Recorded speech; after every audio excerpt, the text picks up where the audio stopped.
চা বাগান, এটা পুরোটাই চা বাগান, যত দূর চোখ যাবে, যত দূর। তো hey guys, welcome from Naxalbari. চলে আসলাম তোমাদের কাছে একটা অন্যরকম ভিডিও নিয়ে। তোমরা অনেক দিন ধরে বলছিলে যে একটা অন্যরকম ভিডিও দাও, তো আজকে চলে এসেছি অন্যরকম একটা জায়গাতে এবং অন্যরকম একটা ভিডিও নিয়ে।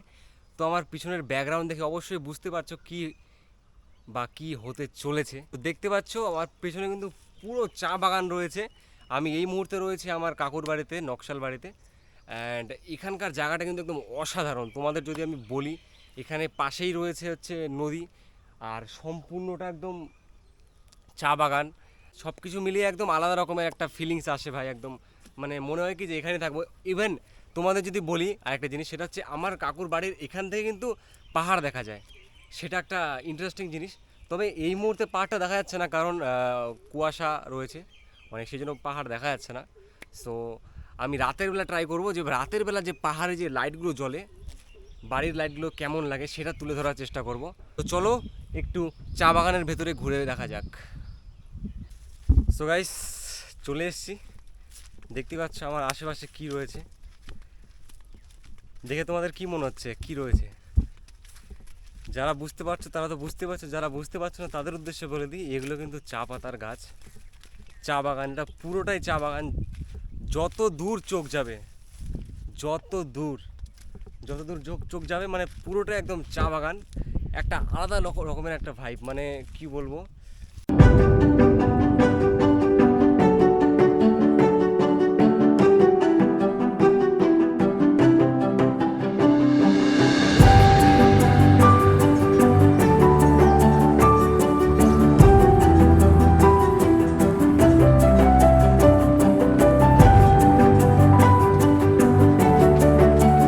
সো গাইস, দেখতে পাচ্ছ যেমনটা এখানে কিন্তু, যেহেতু গরমের সিজন এখন, সেই জন্য কিন্তু সব সময় বলতে গেলে সব সময় কিন্তু চা পাতা গাছগুলোকে জল দিয়ে রাখতে হয় বা জল দিতে হয়। যেমন আমাদের নর্মালি যদি বলি, সবারই তো জলের প্রয়োজন গরমের সময়।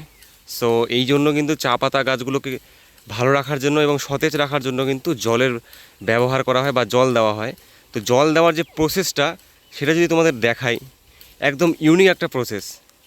দেখতেই পাচ্ছ, এই যে এখান থেকে যে জলটা বেরোচ্ছে, এই জলটা কিন্তু শুধু এক জায়গাতে স্টেবল নেই, এটা কিন্তু ঘুরতে ঘুরতে ঘুরতে ঘুরতে একদম, আর এইভাবে কিন্তু একদম কি বলবো, ছিটে ফোটার মতো কিন্তু জলগুলো যেন পড়ে। সেই জন্য ওখানে একটা মেশিন লাগানো আছে, দেখতে পাচ্ছ। তোমাদের যদি জুম করে দেখাই, সেই মেশিনটা কিন্তু ওখানে কাজ করছে বারবার জলটাকে সেই ছিটে ফোটা মানে ফেলার জন্য, আর দূরে যেন ফেলা যায় সেই জন্য প্রেশারের একটা ক্রিয়েট করা হয়েছে ওখানে। আর তোমাদের যদি দেখাই, ওটা কিন্তু ঘুরে যাচ্ছে, দেখলেই বুঝতে পারবে তোমরা। সো একদম বলতে গেলে ইউনিক একটা ব্যাপার।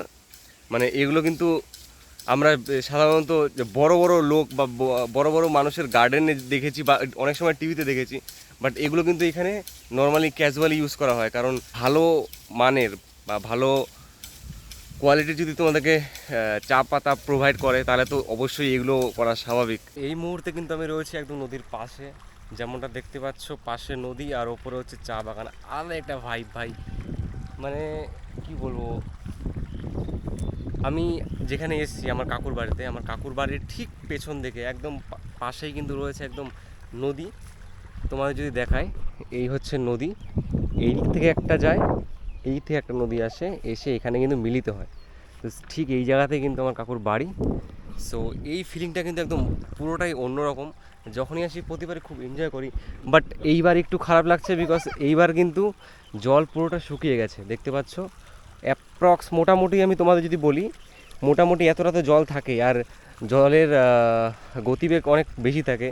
বাট এইবার যেহেতু রোদের সময় বা গরমের সময়, সেই জন্য কিন্তু জলের স্রোতও কমে গেছে অ্যান্ড জলও কিন্তু কমে গেছে।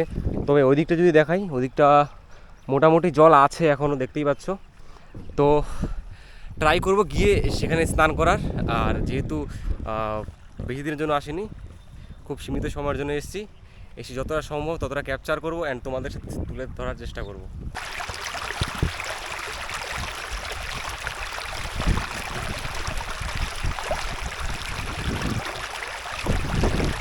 Just feel the sound bro, মানে কি বলবো, আলাদা লেভেলের শান্তি। সারাদিন যদি এখানে বসে থাকি, একদম আলাদা লেভেলের শান্তি।